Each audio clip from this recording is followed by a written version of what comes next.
Hello guys, and welcome back to the YouTube channel. Today we're going to solve June 2019 1H. So for the first problem, I'm asked to show that this one divided by this fraction is equal to the following fraction.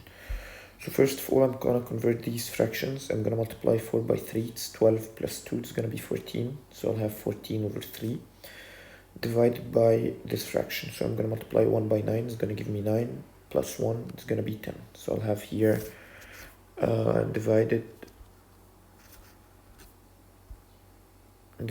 10 over 9. So I know when two fractions are divided by each other, I change the sign 2 times and I flip the fraction of the following. So 14 over 3 times 9 over 10, I'll end up with 42 over 10, which is 21 over 5. I'll divide this one by the calculator to give me 4.2. I'll put the 4 and the 5 from the original denominator. Then I would like to get 1. I would like to get the numerator. In order to compute the numerator, I multiply 4 by 5, which is 20. And then I subtract 21 from 20. So I'll end up with 1. So I'll have 4, 1 over 5. And now this problem is complete. For the other problem, it says Jelena left home at 10 p.m. at 10 to cycle to a park. On her way to the park, she stopped at a friend's house and then continued her journey. Here's the distance time graph for journey to the park. He says on her journey to the park, did Jelena fast cycle at a faster speed before or after she stopped at her friend's house? So here is where she stopped at her friend's house. I want to know, is this part, her speed is faster than this part or no? So in order to compute the speed here, it's gonna be the distance over time. So for the first part, it's 15, because the distance is 15 over 1. I'm gonna get 15 kilometers per hour. For the second part, I'm gonna do the change in the distance, which is 24 minus 15. It's gonna be 9, divided by the time, divided by this time. This time is basically 45 minutes, because here's 15 plus 15, 30 plus 15 is gonna be 45 minutes. 45 minutes is equivalent to 3 over 4 hours. I'm gonna divide 9 by 3 over 4. I'll end up with 12 hours, 12 kilometers per hour.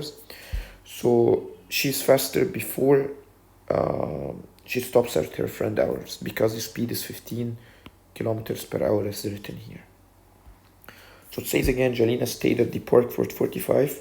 She then cycled without stopping at a constant speed of 16 kilometers per hour from the park back to her home.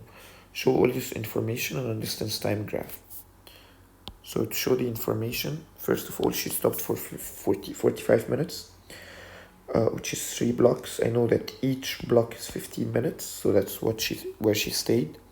Now I want to know how much time she will take. So I know that the distance is equal to speed times time. I have the distance 24, the speed is 16. I'm gonna divide 24 by 16. I'll end up with 1.5 hours. So basically 1 hour, 30 minutes. So each block is 15 minutes. It's gonna be 15, 30, 45, 1 hour, 1 hour, 15 minutes, and 1 hour and 30 minutes. And then I'm gonna join these 2 points. Okay, so now it says work out the Jelena's average cycling speed in kilometers per hour for the complete journey to the park and back. Do not include the times when she was not cycling in your calculation. So he wants to calculate the average speed without including the rest periods. Like, I don't want to take these parts into consideration. So the distance here, I moved like 15 kilometers, and here I moved 14 kilometers. 15 plus 14 is 29. 29 multiplied by 2, it's gonna be 48. Because I moved 48 here, then I returned 48. The time that I took, here I took 1 hour. This one I took 1 hour. Here I took 45 minutes. And here I took 1 hour and 30 minutes. So the total distance is 48 divided 1 hour plus 45 minutes plus 1.5 hours. I'm gonna end up with 14.8 kilometers per hour. So this is a simple algebra question. It says e power of 9 divided 5. So it's gonna be e power of 4, because I do 9 minus 5. And then it says simplify y squared power of 8. It's going to be 2 multiplied by 8. It's going to be y power 16. Number C, I have like x plus 9 times x minus 2. I'm going to multiply x by x and x by 2, 9 by x and 9 by negative 2. I'll end up with x squared plus 9x minus 2x minus 18. If I collect like terms, I will have x squared plus 7x minus 18. Now here I took 4c(p) squared as a common factor. I will end up with 4c cubic plus 5p. Okay, now it says complete the values in the table. What I will basically do, I'll plug these x values into this equation. I'll end up with 9, 3, minus 3, and minus 1. Then I'll plot these values, and I'll end up with the following curve. Now it says Becky has the next question. Becky has a biased 6-sided dice. The table of information about the probability is shown. Okay, now he wants the estimate. He wants to compute an estimate for the number of dice that will land on an even number. So I want the probability, the estimate that the dice will land on 2, 4, or 6. First of all, I have to compute the probability. I know that the sum of the probabilities is 1. So I know that 2x plus 2x plus 3x plus x plus 0.18 plus 0.26 is equal 1. And then I will solve for x. So I'll end up with 8x equal 0.56 and x is equal 0.007. Now if I want an estimate, I shall get the probability of 2, which is 0.18, plus the probability of 4, which is 3, times 0.007. I'll end up with 0.21. And plus 0.007, all of that multiplied by 200. I'll end up with 92.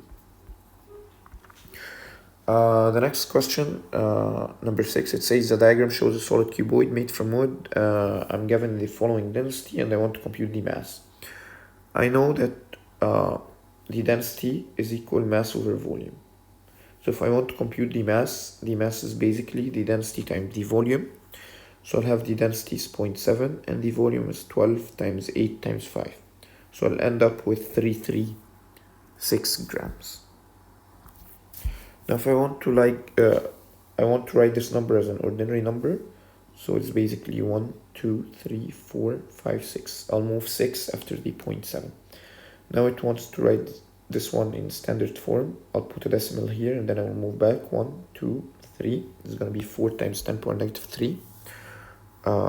If I want to work out this number, I'll plug basically these numbers on the calculator, and then I'll end up with 5 million, which can be written as 5 times 10 power 6 in standard form.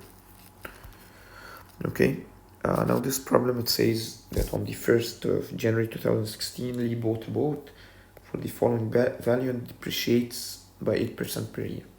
Now it says work out the value of boat in 2019 after 3 years. This is the rule that I will use.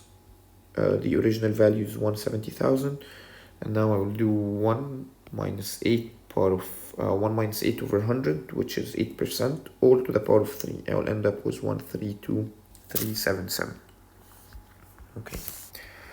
For question 9, it says the diagram shows a shape made from a right angle triangle and a semicircle, and then it says AC is the diameter of the semicircle. So AC is the diameter. So if AC is the diameter, I can compute it using Pythagoras. Like here, it's gonna be square root 6 squared plus 6 squared is gonna be 36 plus 36. So I'll end up with the root 72. This is equivalent to 6 root 2. Now, if I want the radius, I'll divide this by 2. I'll end up with 3 root 2. Okay, good. So now, what I'll do the following. I need to work out the area. So I know the area is the area of this one plus the area of this one. So if I want to compute the area of the semicircle, it's pi r squared 2 over 2. I'm going to say pi over 2, open bracket, 3 root 2 all squared. So I'm going to end up with 9 pi. Then if I want the area of the triangle, it's basically half 6 times sine 90. I'm going to end up with 18. And I'm going to add the 2. 9 pi plus 18 is going to be 46.3. So now it says write 8a as a product of powers of its prime factors. So I want to multiply 8 by a. I know that 8 is 2 power of 3 times a, which is 2 power of n times 3 times 5n. And this is what's written here. So now these two, they have the same base. I'm going to add the powers. 3 plus n. 2 power 3 plus n times 3 times 5 power of n. Okay, for question 11, I want to compute the upper bound for the value of c. This one. So basically the upper bound of c is the upper of a minus the lower, the upper of b minus the lower of a. So it says that a is 6 correct to the nearest integer. So I'm gonna do 1 divided 2. I'll end up with 0.5. And then 6 plus 0.5 is 6.5. This is the upper bound, and 6 minus 0.5 is the lower bound. I'll do the same thing for b. It says 15 correct to the nearest 5. I'll divide 5 by 2. I'll end with 2.5. I'll add 2.5 to the 15, and I'll subtract 2.5. It's gonna be 12.5 and 17.5. Now if I want the upper value of c, it's gonna be the upper of b, which is 17.5 minus the lower of a, minus 5.5. And I will end up with 12. So here it says factorize this one. I'll use mode 5.3 or mode 3.3 using my calculator. I'll have x1 as 2 and x2 as 3 over 2. And my brackets will look like this. So now I'm being asked to solve this one. I know that this is a fraction equal to a fraction. I'll multiply. So I'll have 4m plus 9 is equal 3 multiplied by 7 minus 2m. 3 multiplied by 7 by 2m, it's 21 minus 6m. This is 21 minus 6m is equal to 4m plus 6 plus 9. I'm going to put the m's on one side. I'll put 6m here and 9 here. So 6m plus 4m is 10m is equal to 12. So m is equal to 1.2. M is basically 12 divided 10. Now I have y to the square root of 4, which is basically y power 1 over 4 over y. And this one is equal, since I have the same base, I can subtract the powers. So 1 over 4 minus 1. So y is equal negative 3 over 4. So b is basically negative 3 over 4. Okay, so I'm gonna go to the next question. It says in a group C there are 6 girls and 8 boys, and in group D there are 3 girls and 7 boys. So a team is picked at random from one child from group C and 1 child from group D. What I can do basically is I can say 6 over 14 because the total here is 14. So if I have a girl, it's 6 over 14, and the boy is basically 8 over 14. For group D, I know I have 3 girls, which is 3 from a total of 10, and boys is 7 from a total of 10. I'll repeat this twice, once here and once here. Now I'm being asked to work out the probability that there are 2 boys in the team. So if I want to get 2 boys, I'll multiply this one by this one. I'll end up with 2 over 5. Now I'm being asked that after the first team has been picked, a second team is picked. 1 child is picked at random from the children left in group C, and 1 child is picked at random from the children left in group D. Work out the probability that there are 2 boys in each of the 2 teams.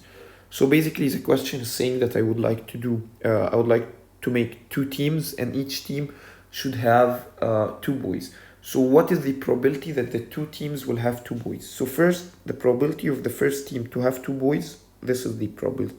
And now it should be times, because I want the second team also to have 2 boys. To get the probability of the second team, I already chose a boy from here. So now this one is 7 over 13. And I chose a boy from here, and this one is already 6 over 9. So I multiply 7 over 13 by 6 over 9. And I will multiply all this by 2 over 5. I'll end up with 28 over 195. Okay. So number 14, it says the universal set is positive integers less than 20. So I wrote all the numbers less than 20. And now if I need set A, it's x such that x is less than 12. I wrote all the numbers that are less than 12. And number B, says that x is between, it's greater than or equal 7 and less than 16. Here's b. So if I would like to make a intersection b, I want the common elements in both a and b. It's 7, 8, 9, 10, and 11. Now the other one says C is a set such that C is subset of A. So C is basically included in A. Okay. Now I would like to get the number of C. I will know that the number of elements in C is 3.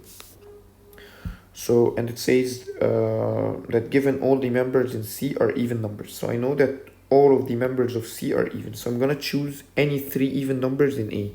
It's basically 2, 4, 6, or you can choose 2, 8, 10, or 4, 8, 10, whatever 3 numbers you would like to choose. 3 even numbers you would like to choose.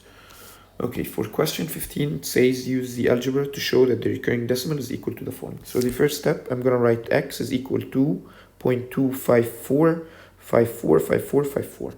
Then I'm going to multiply this number by 10. It's going to be 2.54. And I can see that this one is not similar to this one. What I will do next, I will multiply by 100.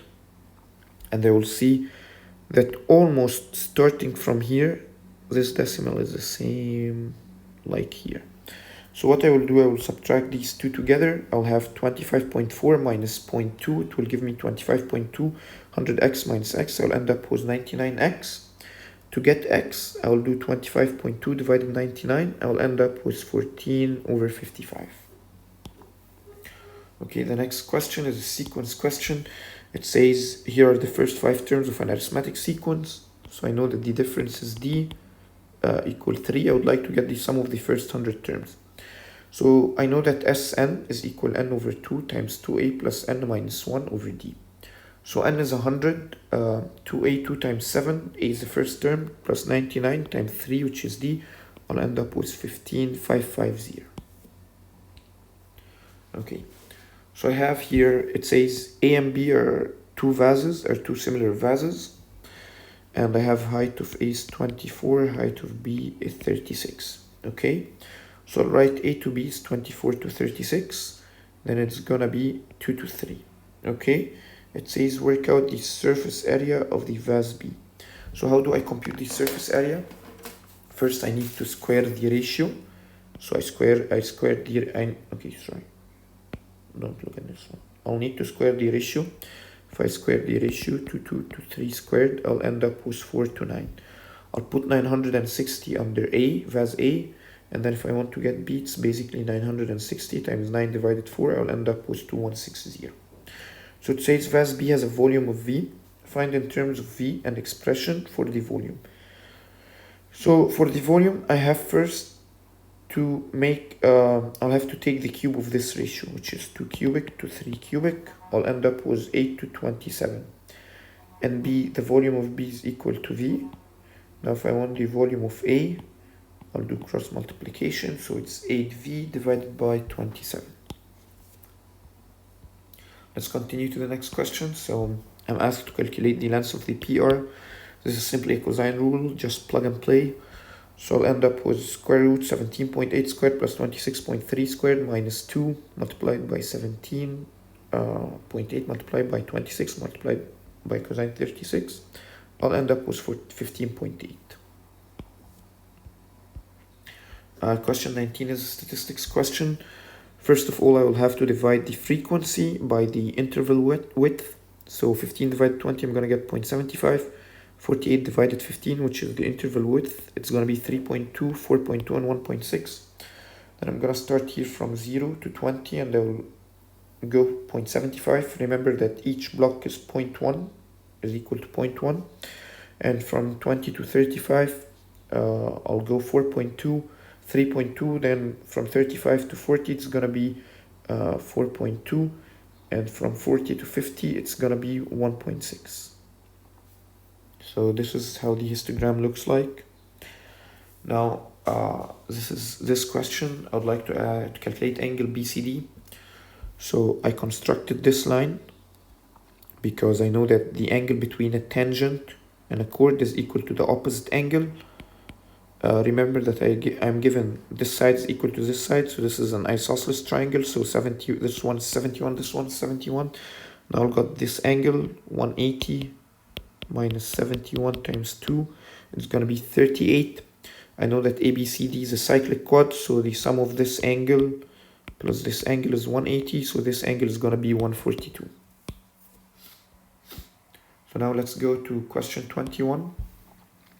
I have the following cylinder, the following shapes, and I know that the radius of the cylinder is, the height of the cylinder is 3 times its radius. So if I have this one as r, this one is 3r, and I'm given that the total volume of the shape is 792 pi. So I'm gonna do the volume of the cylinder, which is pi r squared h. I'll remove h and I'll put 3r, so I'll end up with 3 pi r cubic. The volume of the hemisphere, it's 4 over 3 pi r cubic divided 2, I'll end up with 2 over 3 pi r cubic. I'll add these two, I'll end up with 11 over 3 pi r cubic equal to 792 pi. I'll divide pi by the pi, then I will multiply 792 by 3 over 11 to get rid of this one. So r power of 3 is equal to 216. So r is equal to cubic root 216. I will end up with r equals 6. Okay, I'm given the following curve, y equals sine x. This is my curve, and I want to draw y equal 2 sine x plus 30. So basically I'm going to replace every x by its value. So for example, I'm going to take a couple of points. I'll start by 60. I'll do 60 plus 30, it's equal to 90. Then sine 90 is equal 1 multiplied by 2. I'll end up with 2. I'll take 0. So sine 30 is 0.5. I'll do all of these by the calculator. Multiplied by 2, it's gonna be 1. Now I'll get 120. Sine 120 plus 30 is 150. Sine 150 is 0.5 times 2. It's equal to 1. Here, sine, I have 150. 150 plus 30 is 180. Sine 180 is equal to 0 times 2. It's equal to 0. So I'll take basically these points, and I will do the calculation each time. So I'll get the y value, and then I will plot the points, and the final curve looks like this. Okay, so now I want to express this one in this form. I know this is a perfect square, so I'll write it like that, and I'll replace the values. So basically I'll put minus 6 here in the position of the b, and then I will do minus 6 divided 2 squared plus 10. I'll end with x squared minus 3 plus 1. Okay, so it says describe the transformation which mapped this one to this one. So I know that y is equal x squared. I'll plot it. It's equal to something like that. I'll write this is y equal x squared. The other one, this is x squared, x minus 3 squared minus plus 1. I know like that. And this point has a coordinate of 3 and 1. So basically this is a translation with a vector 3 and 1, because I moved, if I want to go from this point to this point, I move 3 on the x and 1 on the y.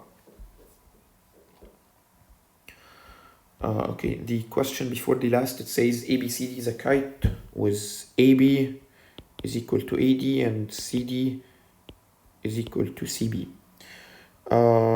It says find the equation of AC. So I know that these two diagonals of the kite, and that these two diagonals are perpendicular, and this one is the midpoint. So first of all, I'm going to compute the slope of DB. So MBD is basically 19 minus 7, I'll have 12, and 10 minus 2, it's going to be 8. So the slope is 3 over 2. If I want to get the slope of AC, the slope of AC is basically, since both are perpendicular, I have to flip the fraction and they change the sign. So it's going to be negative 2 over 3. Now I have the slope. I would like to get 1 point. I can get this point which passes in BD and AC. This point is actually the midpoint between B and D. So how do I compute the midpoint? It's 10 plus 2 over 2 and 7 plus 19 over 2.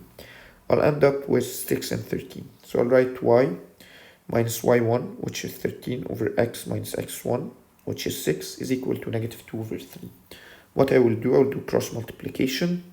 So 3 multiplied by y minus 13 is going to be 3y minus 39, minus 2 multiplied by x minus 2x, minus 2 times 6, it's plus 12. Now I'll move the negative 2x to this side and 39 to this side, and I will end up with 2x plus 3y is equal to 51. Let's go to the final question. So it says a particle P is moving along a straight line. I'm given the displacement and I'm asked to compute the acceleration, the time at which is the acceleration of 3 meters per second squared. I know that if I want to get the acceleration, I have to differentiate the displacement to get the velocity, and I have to differentiate the velocity to get the acceleration. So differentiation of the displacement, I'll end up with the following. This is the velocity, and then this is the acceleration. I want the time for which the acceleration is 3. I'll put 3 is equal to 6t minus 12. 12 will go to the other side. I'll have 15 equals 6t. Now I'll get t, which is 15 over 6. It's not gonna be 2.5 seconds. Okay, we will continue with June 2019 2H later. Till now, have a good time and try to study hard.